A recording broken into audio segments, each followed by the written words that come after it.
Let's have a look at this question. We are looking at how to expand expressions when we have a product raised to a power. Here are the two golden rules we will use: the power of a product rule and the power of a power rule. Let's start with A.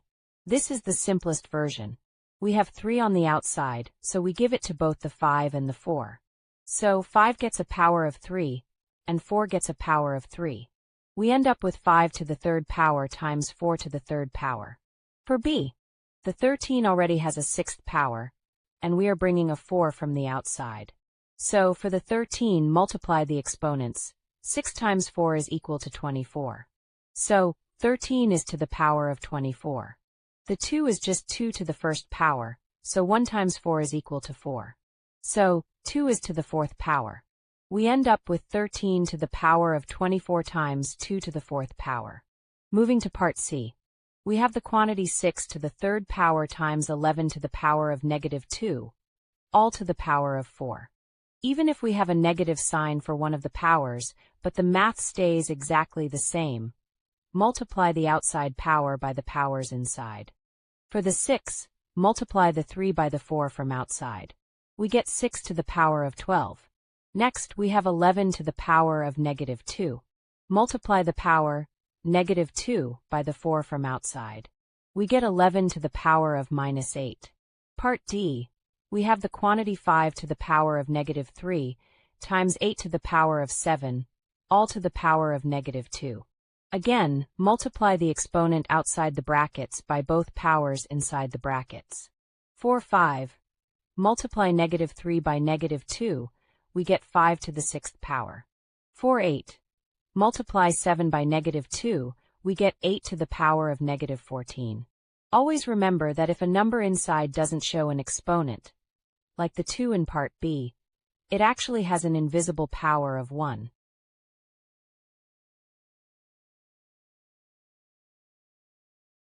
Let's have a look at the following question. It looks a bit intimidating because of the exponents, but once you see the trick, you will be able to solve it in seconds. The question asks if 2 to the power of x equals 11 and 11 to the power of y equals 64. Then what is the value of xy? Look at the two equations we have. Notice something? The first tells us exactly what 11 is equal to. It says 11 is just another way of writing 2 to the power of x. So, we can take that 2 to the power of x and substitute it for the 11 in the second equation. If we replace the 11 in the second equation with 2 to the power of x, it looks like this. The quantity of 2 to the power of x, all to the power of y equals 64. In math, when you have a power raised to another power, you simply multiply the exponents. So, 2 to the power of xy equals 64. Now we just need to figure out 2 raised to what power equals 64? Let's count our 2's. 2 squared equals 4. 2 cubed equals 8. 2 to the 4th power equals 16. 2 to the 5th power equals 32. 2 to the 6th power equals 64. So, that is 6 2's multiplied together to get 64. Now our equation looks like this. 2 to the power of xy equals 2 to the 6th power. Since the bases, the 2's, are the same, the exponents must be equal too. So, xy equals 6.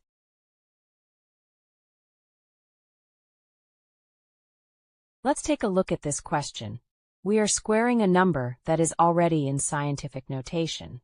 In a scientific notation, we have the coefficient, which is the main number in front, and the power of 10, which is the exponent. When we square the whole thing, both parts, the coefficient and the power, get squared. First, we look at the front number, 7.5. We need to square it, which just means multiplying it by itself. So, 7.5 times 7.5 is equal to 56.25. Now look at the exponent part, 10 to the power of -8. When you raise a power to another power, the rule is to multiply the exponents. -8 times 2 equals -16. So, our new exponent is 10 to the power of -16. Now join the coefficient and the exponent back together. We get 56.25 times 10 to the power of -16. Wait! In proper scientific notation, the front number must be between 1 and 9. Therefore, our 56.25 is too big. To fix this, we move the decimal point one place to the left to get 5.625. Since we made the front number smaller, we have to make the exponent larger by adding 1 to it to keep the balance. Negative 16 plus 1 equals negative 15. So our final expression is 5.625 times 10 to the power of negative 15.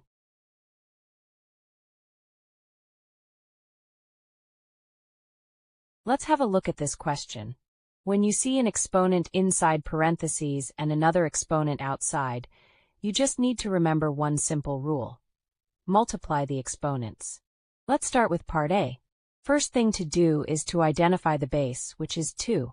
The base will always stay the same. Next, looking at the exponents, we have an 8 on the inside and a 3 on the outside. Multiply them. 8 times 3 is equal to 24. When you put the base and exponent back together, we get 2 to the power of 24. For part B, we will deal with exponents having negative signs, but keep in mind that the rule is exactly the same. First, identify the base, which is 6, so keep it as it is. Next, looking at the exponents, we have negative 5 inside the brackets and negative 3 outside. Multiply them. Of course, don't forget that a negative times a negatives equals a positive. The result is 6 to the power of 15.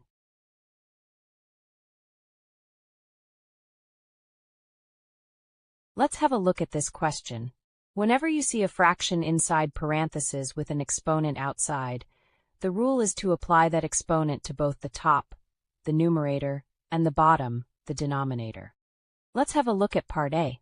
We have 5 over 6 between parentheses, and it is all raised to the third power.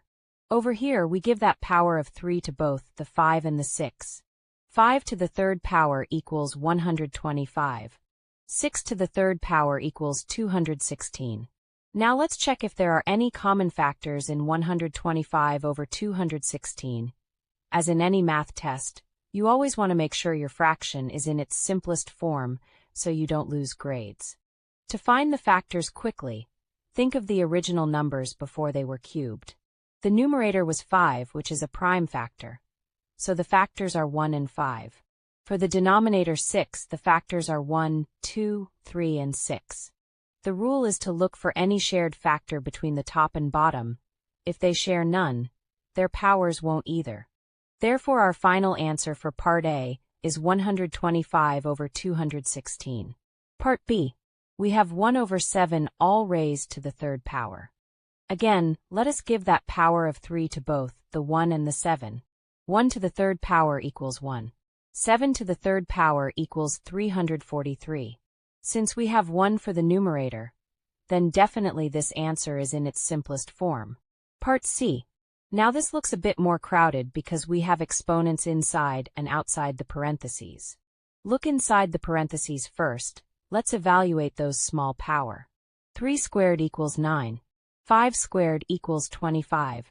So our fraction now is 9 over 25 all squared. Now we move to the exponent outside the brackets. This exponent tells us to square the entire fraction. So, 9 squared equals 81. 25 squared equals 625. Now let us check if there are any common factors. The original numerator before squaring the fraction was 3, so the factors are 1 and 3. As for the denominator, the original number was 5, factors are 1 and 5. As you can see, there is no common factor between them, therefore, 81 over 625 is in its simplest form. Part D. Over here we are going to use the power of a power rule. This rule says, if you have an exponent on the outside, multiply it by every exponent on the inside. We take that -2 on the outside and multiply it by the exponents of both the 2 and the 3. For the 2, -3 times -2 is equal to 6. For the 3, 2 times -2 equals -4. Our new expression is 2 to the 6th power times 3 to the power of -4. Always remember, in math, we don't like to leave negative exponents in our final answer. The 2 to the 6th power stay as it is because its exponent is positive. However, the 3 to the power of negative 4 moves to the bottom to become 3 to the 4th power. So we now have a fraction, 2 to the 6th power over 3 to the 4th power. Now let's do the math. 2 to the 6th power equals 64. 3 to the 4th power equals 81. So, 64 over 81. Let's have a look at the original factors to see if we can simplify them. The base factor for 64 is 2. And the factors for 2 are 1 and 2. Now the base factor for 81 is 3. And the factors for 3 are 1 and 3. Obviously there are no common factors between both base factors.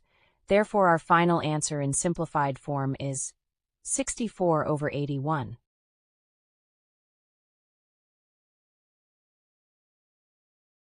Let's have a look at this question. This question is about exponents and the power rule. The question is asking us to find the value of x. When you have a number with an exponent, and that entire number is raised to another exponent, the rule is to multiply the exponents together. On the left side of our equation, we have 5 to the 4th power, all raised to the x power. Following the power rule, we multiply the 4 and the x together. We get in this case 5 to the power of 4x. So our new equation will be 5 to the power of 4x equals 5 to the 100th power. Since the base on both sides is the same, they are both 5. The exponents must be equal to each other for the whole equation to be true. So we can just set the top parts equal. 4x equals 100. Now to get x by itself, we divide both sides by 4x equals 100 over 4. So, x equals 25.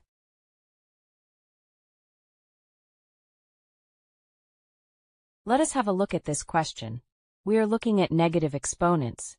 Whenever you see negative exponents, remember to, first, flip the fraction, in other words, find the reciprocal. Second, change the exponent to a positive number because in math we don't keep negative exponents for the final answer. Part A. We have the fraction 5 over 3, all to the power of negative 1. Since we have the exponent as negative, immediately flip the fraction. So 5 over 3 becomes 3 over 5. Now we change the sign of the exponent from negative 1 to positive 1. Next, raise the numerator and denominator to the power of 1. Our final answer is 3 over 5. Part B. We have the fraction 5 over 4, all to the power of negative 2. Since the exponent is negative, flip the fraction. So 5 over 4 becomes 4 over 5. Now, change the sign of the exponent from negative 2 to positive 2. So for over 5 all squared. Next, raise the numerator and denominator to the second power. 4 squared equals 16. 5 squared equals 25. Now we check if we can simplify the fraction by looking at the numbers before squaring them. The factors for 4 are 1, 2, and 4. The factors for 5 are 1 and 5. There is no common factor between them, therefore, 16 over 25 is the answer in lowest terms. Part C. We have the fraction 1 over 7 cubed, all to the power of negative 1. Again, since the outside exponent is negative, flip the fraction. So 1 over 7 cubed becomes 7 cubed over 1, which is just 7 cubed. After we flip the fraction, change the outside exponent from negative 1 to a positive 1. So we have 7 cubed, all raised to the first power, which again is just 7 cubed. So, 7 cubed equals 343. Part D. We have the fraction 2 to the power of negative 2, over 5 to the power of negative 2, all raised to the power of negative 2. For this one, the fastest way is to use the power of a power rule, in which you multiply the outside exponent by every exponent inside.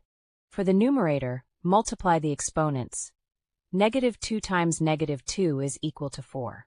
So we have 2 to the 4th power for the numerator. Next, the denominator, multiply the exponents. Negative 2 times negative 2 is equal to 4. So we have 5 to the 4th power. 2 to the 4th power equals 16. 5 to the 4th power equals 625. Last step is to check if 16 over 625 is in lowest terms. Remember, the fastest way to check is to look at the base. For 16, the base is 2 to the 4th power, so the factors for 2 are 1 and 2. For 625, the base is 5 to the fourth power, so the factors for 5 are 1 and 5. Therefore, there is no common factor between 2 and 5, so our final answer in lowest term is 16 over 625. Remember, a negative exponent doesn't make the number negative. They just make it flip.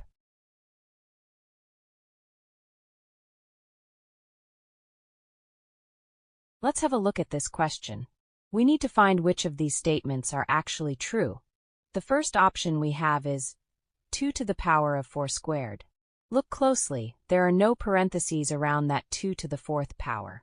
In math, when exponents are stacked like a ladder, we start from the very top. What is 4 squared? That's 4 times 4, which is 16. So this statement says 2 to the power of 16, therefore this one is true.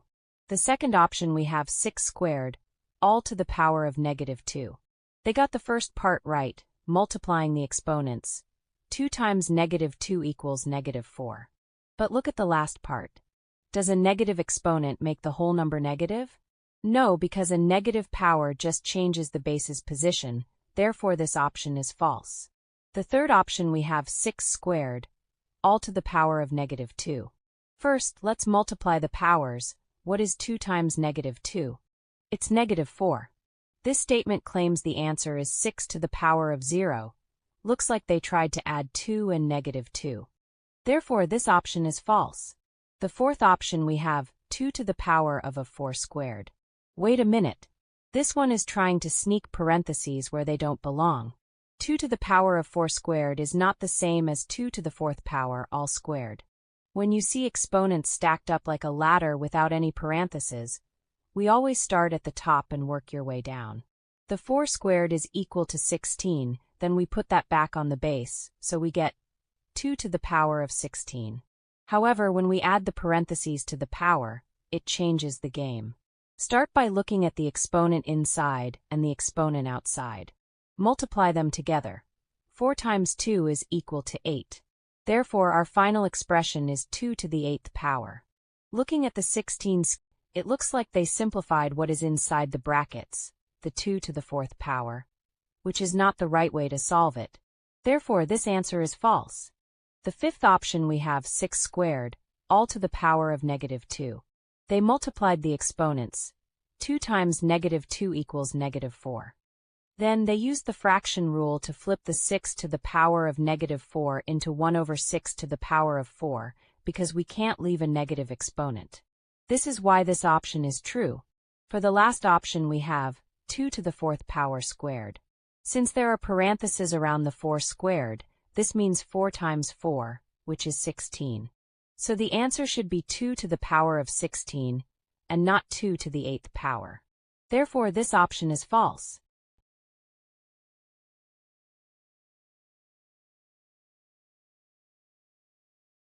Let's have a look at this question. What is the value of 1 over 7, all raised to the power of -2? Here is the easiest way to solve this exponent. Whenever you see a negative exponent, think of it as a command to flip the fraction inside the parentheses. This is called taking the reciprocal. The fraction is 1 over 7. When we flip it, it becomes 7 over 1, which is just 7. Once you flip the fraction, the negative sign on the exponent disappears. So 1 over 7, all raised to the power of -2 becomes 7 squared. Now you just have to solve the positive exponent. 7 squared means 7 times 7. This is equal to 49.